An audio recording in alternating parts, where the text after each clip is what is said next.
Donc changement d'angle pour expliquer ce qui se passe. J'ai pris...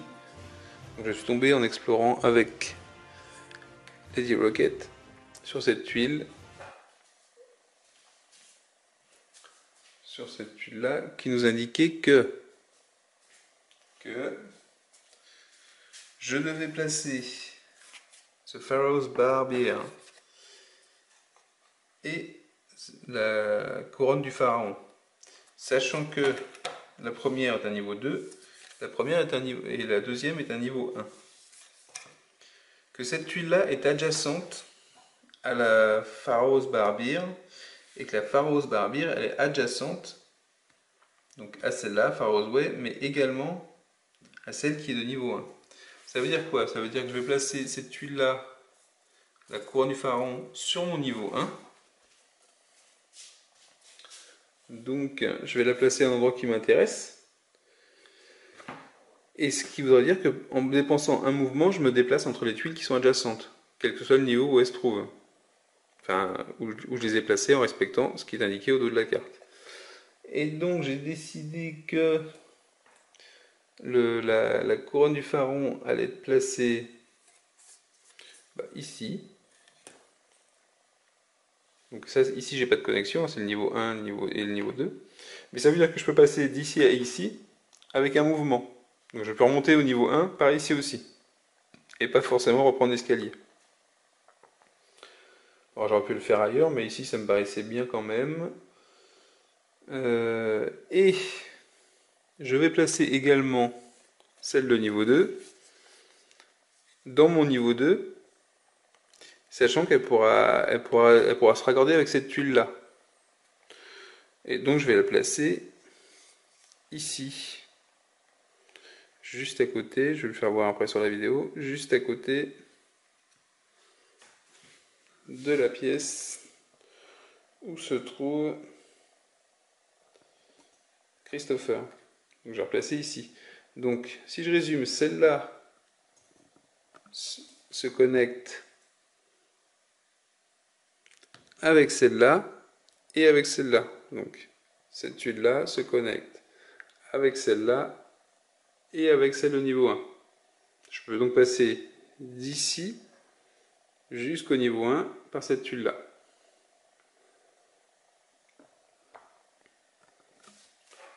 Et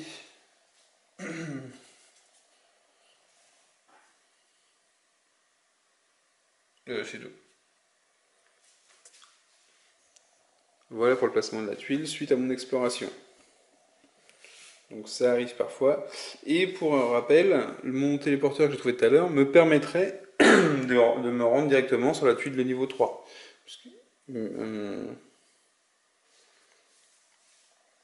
Puisque c'est une tuile qui est à disposition dès le début du jeu, auquel on peut accéder avec une corde pour descendre et remonter. Mais il faut d'abord être sur une pièce qui est de niveau 2 où je peux mettre une corde pour pouvoir rejoindre cette tuile-là avec une corde. Mais grâce à mon téléporteur, je pourrais très bien y aller directement et explorer le niveau 3. Alors on va pas le faire tout de suite, on va peut-être attendre un tour ou deux avant de passer au niveau 3. Mais il faudra le faire.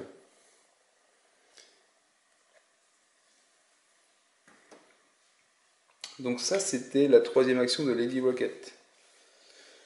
Il n'y a pas d'autre déclencheur d'histoire, pas de phase d'exploration, à part le placement des tuiles. Donc on passe à la troisième action de, vous l'aurez deviné, Christopher, qui se trouve de l'autre côté, mais qui pourrait rejoindre rapidement Lady Rocket par ici. Et ce n'est pas ça qui va faire Christopher, non. Christopher, lui, il veut explorer. Il est là pour explorer. Donc il va utiliser sa troisième action pour aller plus en avant dans le tombeau.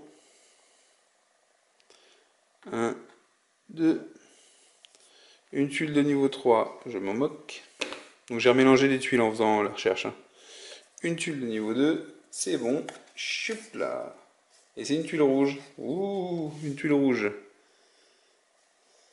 Set's Corridor of Chaos. Avec deux sorties une mésaventure affichée directement. Donc, et ah oh ah donc et un truc, un effet pas terrible au niveau de l'exploration. Donc on va le faire tout de suite. Je vais placer la tuile, donc je la place comme ça pour pouvoir continuer l'aventure. Et c'est une tuile rouge. Ça veut dire qu'ici les monstres vont pouvoir potentiellement apparaître dans la phase de tombe. Donc c'est notre deuxième tuile rouge depuis le début de la partie, il n'y en a pas trop pour l'instant. Donc si je suis ce qui est marqué dans la phase d'exploration, je défausse tous mes objets. Alors là c'est moins drôle. Tous mes objets de type loot. Ce qui veut dire que ce qui m'embête aussi, c'est que tous ces objets, est-ce que c'est starting? Peut-être bien. Donc si je dois défausser tous mes objets de type loot, je perds la dague, je perds le fedora et je perds mon Tommy Gun. Donc celle-là, j'en suis sûr que je la perds. Quand celle de départ, je ne sais pas. Donc on va les mettre de côté de toute façon. Enfin, la défausse des objets. Alors je perds ça, mais c'est ici la défausse des objets. Mais c'est une grave perte quand même. Hein. Mais j'en reprends 3. Donc j'en défausse et j'en prends autant. Ce qu'il est indiqué ici. Donc ça veut dire que je prends 3 cartes. 1, 2, 3. Et je découvre ce que j'ai. Et ça me plaît pas ce que je trouve. Ça me plaît pas pour la suite. Je trouve de l'herbe, du chichon, je trouve de la bœuf, de l'herbe de l'Orient. Comment on traduit ça, ça? De la bœuf, non? Alors, qu'est-ce que ça me rapporte l'herbe d'Orient? C'est un équipement. Et il faut que je regarde quelque chose. Non, si, ça va être ça aussi. Et contre une action, je fais un test de mythe. Et je peux gagner 3 points de courage pour chaque succès. Et après on défausse. C'est bien ça, c'est du jeu, c'est de l'herbe. C'est de l'herbe à fumer et ça nous donne du courage. Jamais pas faux. Donc j'ai trouvé de l'herbe et je peux fumer pour me donner du courage. J'ai récupéré de quoi faire un piège. Donc c'est un piège qui permet de faire 2 dégâts aux créatures qui rentrent sur une salle dans laquelle j'ai mis les jetons de piège. Et si c'est un aventurier qui passe, il peut également se prendre des dégâts, il faut qu'il fasse un test. Donc ok, bon 2 dégâts pour les créatures, pour les petites créatures ça peut être sympa. Pour les grosses, hein, ça peut peut-être les ralentir. Et du coup, parce que les pièges c'est gentil, mais le TNT c'est beaucoup mieux. On a donc de l'explosif. Je sais pas si le focus il va réussir à se mettre bien à jour. Donc de l'explosif pour les mines, du TNT, qui a 4 utilisations.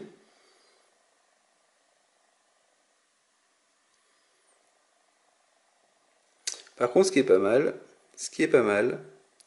c'est que l'équipement on le porte sur soi et on peut viser soit notre tuile, soit une tuile adjacente et faire 5 dégâts sur toutes les créatures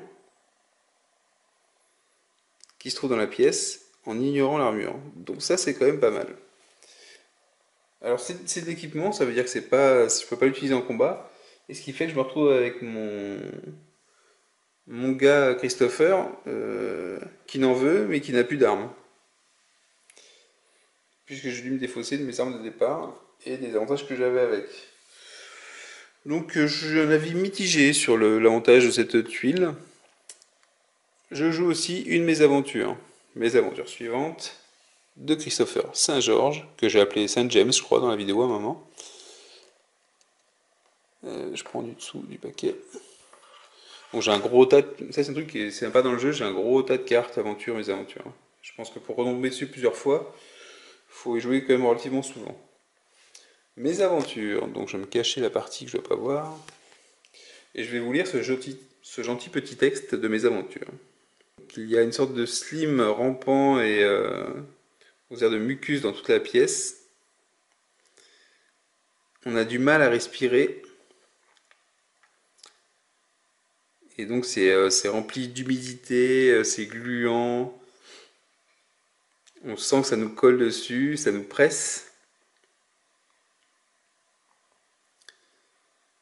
Et on veut sortir rapidement de cette pièce. On doit faire un test de mythe et faire 2 succès.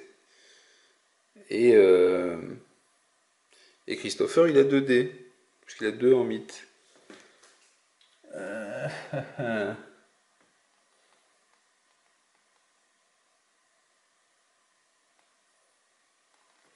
Donc 2 en mythe. Je reviendrai après sur la phase que j'ai faite là.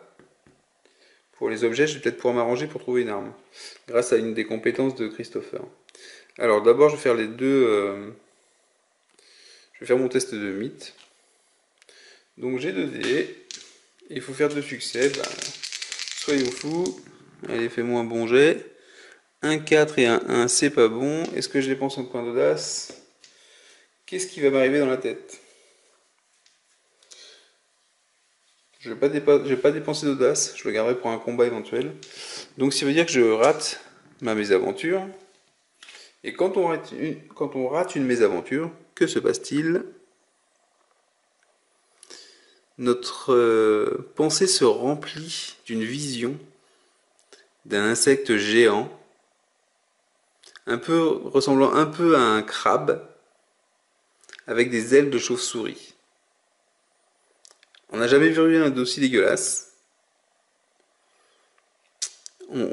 Et ça nous fait tomber dans les pommes, et ça nous fait dormir. Non, je dis n'importe quoi. Ça nous repousse tellement qu'on glisse. Parce que glisser en anglais, c'est slip. On tombe face la première dans ce marasme de mucus. Et ça nous rend complètement malade. Et quand ça nous rend malade, que trouve-t-on? Une carte de statue empoisonnée. Donc je défausse cette carte. La carte de statue empoisonnée.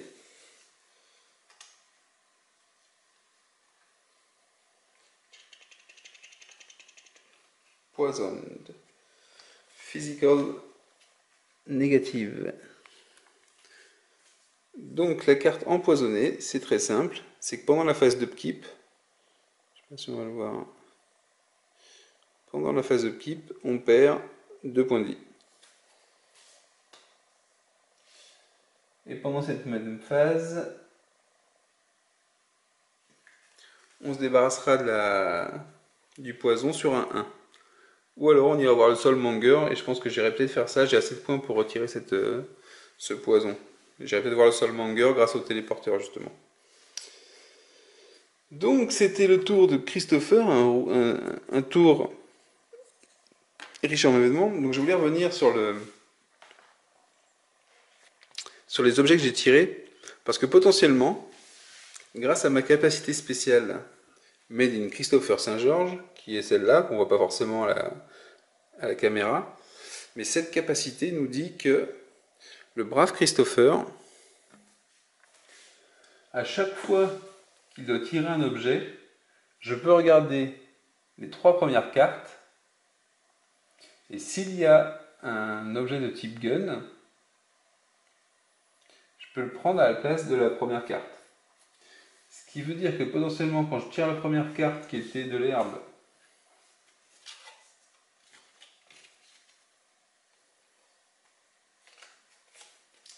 j'aurais pu tirer les 3 premières. Donc les 3 premières, c'est les 3 que j'ai là. Et s'il y avait un gun, en prendre un. Donc, et défausser les autres, ouais. Est-ce que c'est un avantage de faire ça? Bah, je dirais que je vais garder les 2 ces deux-là. Et pour la dernière, qui est l'herbe, je vais la défausser. Enfin non, je vais en prendre deux autres. Quoique si j'ai pas de gun, en fait, ça me fait rien. Si j'ai un gun, quoique ça, c'est pas mal aussi. Mais je peux pas le prendre, oui. C'est seulement si c'est un gun que je peux ne pas prendre les deux autres. Donc j'ai trouvé un Lewis Machine Gun. Donc ce que j'ai fait, c'est que j'ai considéré que je prenais pour les deux premières, je prenais bien la TNT et Tripwire. Et parce que pour le Tripwire, j'ai pris trois cartes, il n'y avait pas de gun. Donc je prends le Tripwire finalement, j'ai pas le choix. Pour le deuxième, je fais la même chose. Là, cette fois-ci, j'ai un gun, donc je peux prendre le gun à la place de la première carte. Et pour le dernier, je peux refaire ça aussi pour la TNT en fait, hein. Hop, on voit le gun ici. Donc ce gun est très intéressant. Dextérité, arme à deux mains, plus 7 en attaque. Par contre, si je l'utilise deux fois, donc c'est pareil, il faut que je le mette en upkeep. Si je l'utilise deux fois dans le même round, donc ça veut dire dans le même round, un round c'est l'ensemble des deux phases. Phase joueur, et phase tombe. Donc une phase complète. Un tour complet de jeu, c'est un round. Et si je l'utilise deux fois, je défausse la carte. Donc c'est bien, mais c'est limité en utilisation. Donc je l'ai récupéré. Et je vais faire pareil donc pour la dernière carte que j'ai piochée tout à l'heure. Pour Tripwire, hein. J'ai pensé que j'avais Tripwire, donc la TNT je l'ai pas. Et je prends trois cartes pour mon dernier tirage. Donc ça c'est celle du dessus. Et il n'y a pas d'autre gun. Donc celle-là je ne les prends pas. Et j'ai celle du dessus qui est le Book of Exorcism. Bon, c'est peut-être un peu la confusion pour vous. Moi je pense que j'ai bien fait le truc. Parce que pour chaque carte que je tirais, je pouvais en tirer 3. Je gardais la première carte s'il n'y avait pas de carte gun. S'il y avait un gun, je pouvais prendre la carte gun. Je me retrouve donc avec le coup. Du coup, j'ai perdu le TNT qui était quand même intéressant. J'ai récupéré un gros flingue, mais qui est à utiliser avec notre ami Parcimonie, qui vient pas souvent. Un bouquin d'exorcisme qui se base sur le mythe et, qui a plus 3 en attaque, qui donne plus 3 en attaque.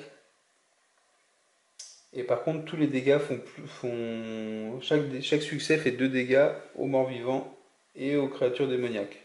Ça peut être intéressant dans certaines circonstances. Donc ça c'est fait. Il faut se rappeler que je suis empoisonné pour Christopher. Et j'arrive à la quatrième action de Lady Rocket. Lady Rocket qui va... Je vais faire je ne sais quoi.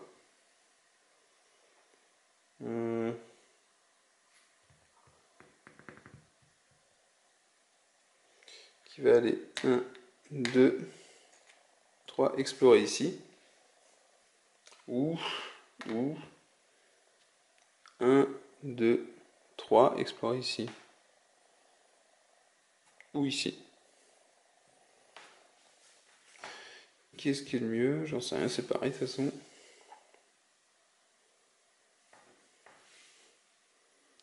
Donc on va dire 1, 2, 3, on va explorer ici. La première tuile c'est un level 3. Un level de 3. Ah, ouais, c'est sympa, c'est une nouvelle tuile avec un style qu'on n'a pas vu. Avec le fameux artefact Excalibur. On pourrait trouver Excalibur dans ce lieu. Et c'est pas rien de trouver Excalibur quand même. Nous on cherche le pharaon, on tombe sur Excalibur. Peut-être.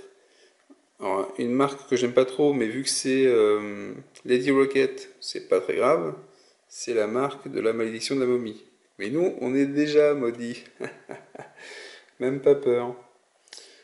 Donc, je place la tuile, je vais la placer comme ça.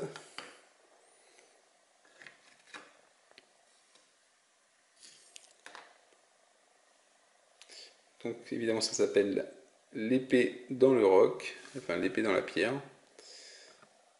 puisque c'est Excalibur. Et donc la malédiction de la momie, on ne la fait pas, je l'ai déjà. Je me la suis déjà empéguée, ça suffit une fois. Alors comment ça se passe pour les artefacts? Pour les artefacts, les 10 requêtes ne pourra rien faire du tout. Pourquoi? Parce que il faut faire un test d'audace pour les artefacts. Je vais reprendre les règles, mais je crois qu'il faut faire un test d'audace et qu'il faut avoir 2 succès. Les 10 requêtes a une audace à 0. Donc hors de question de pouvoir faire un test d'audace. Si on réussit, on perd un point d'audace, et si on rate, on ne le trouve pas, et on ne le trouvera jamais ici. C'est-à-dire qu'on a droit à une seule recherche par aventurier. Et si on ne le trouve pas, et en plus, on perd 2 audaces. Donc Lady Rocket a 0 en audace, elle ne peut pas rechercher l'artefact, à savoir Excalibur. Potentiellement, notre ami Christopher pourrait le faire, en se déplaçant sur la salle et en utilisant une action.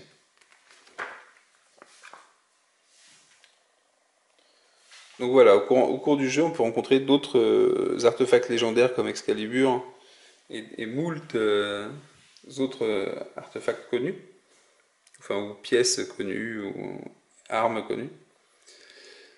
Donc c'est donc la fin du tour de Lady Rocket qui vient de dépenser sa 4e action, qui n'a pas fait grand chose.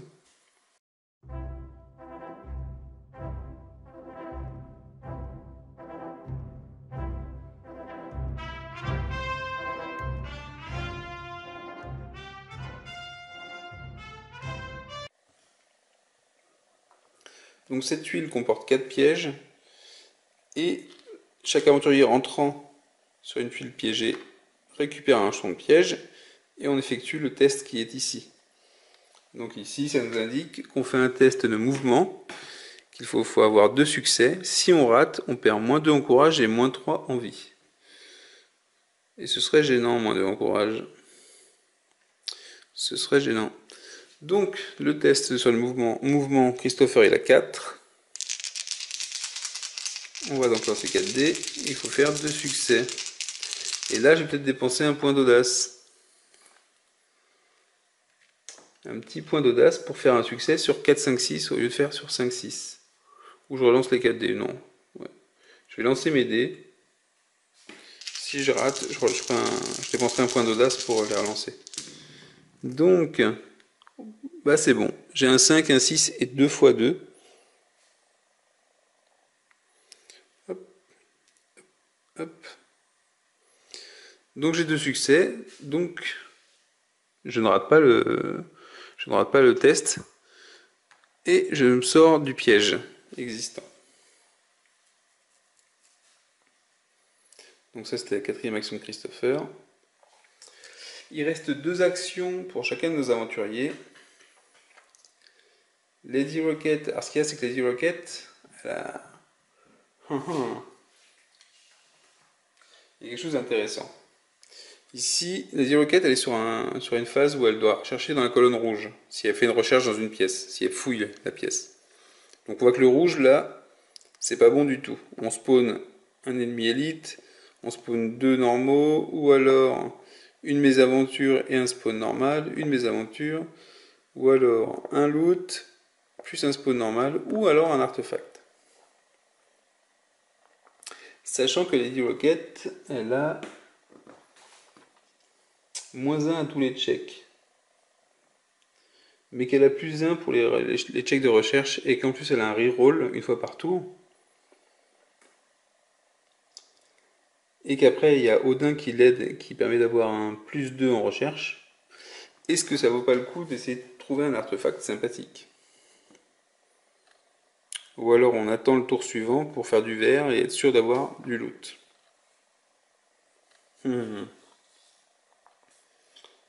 Et d'éviter un spawn. Parce que quand on fait une recherche et qu'il y a du spawn, c'est dans la case où on fait la recherche que le monstre arrive.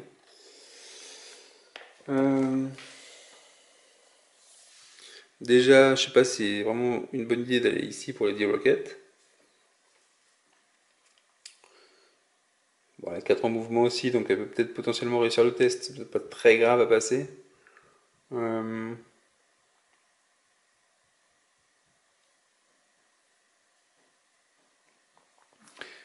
Et vu que c'est déjà exploré, est-ce que ça bloque mon mouvement? Je pense pas.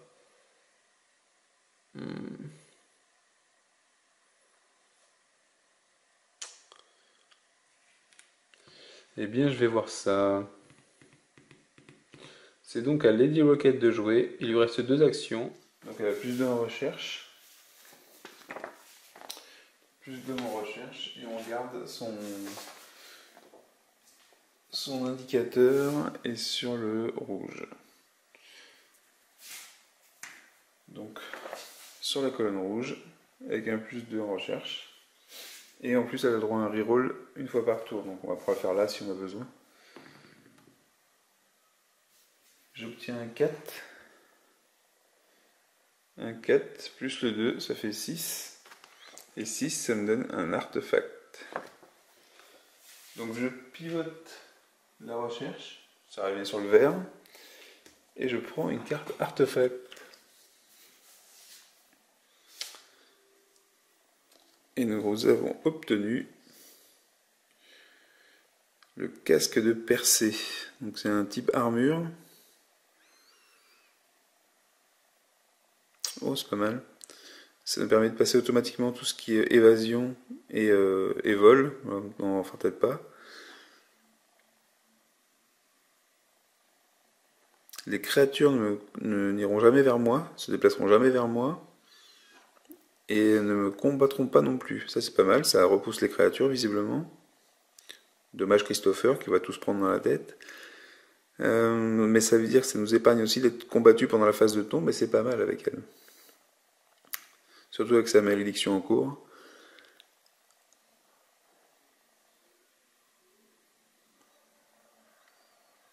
Et ça indique que si jamais j'ai l'épée et le bouclier de Perseus, je peux récupérer le compagnon qui a déjà...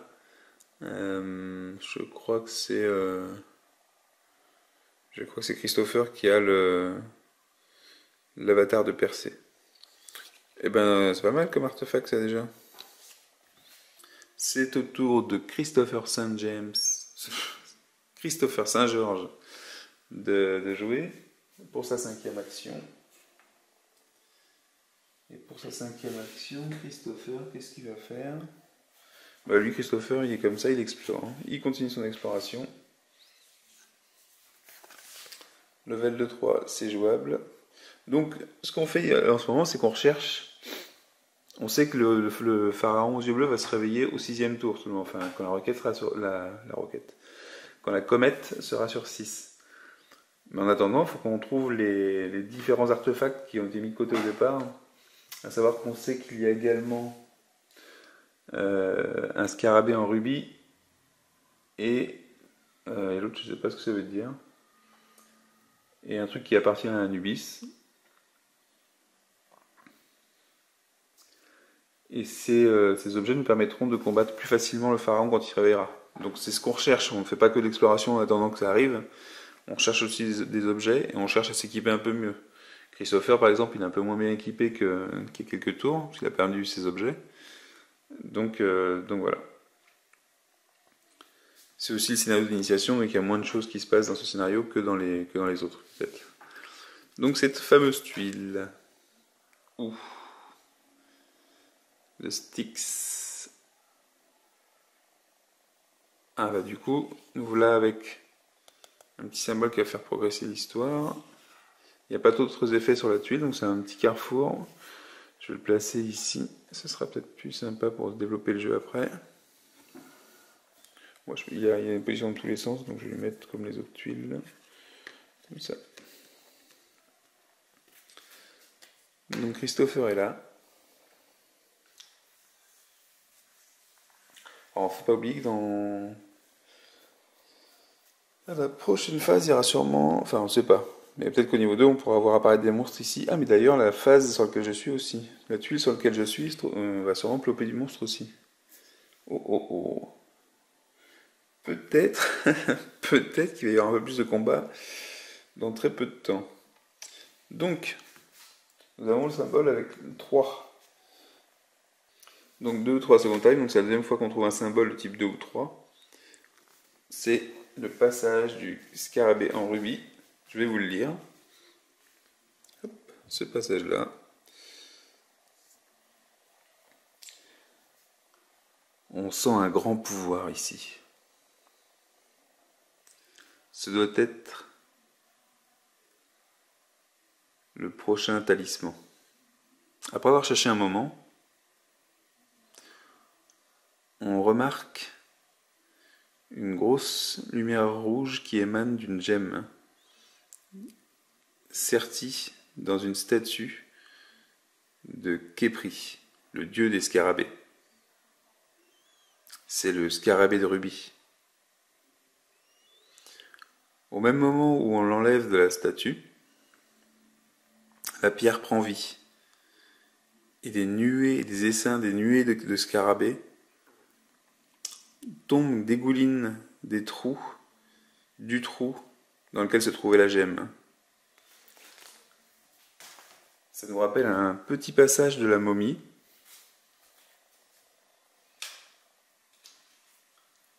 Et du coup, nous nous retrouvons avec des scarabées carnivores qui vont nous attaquer.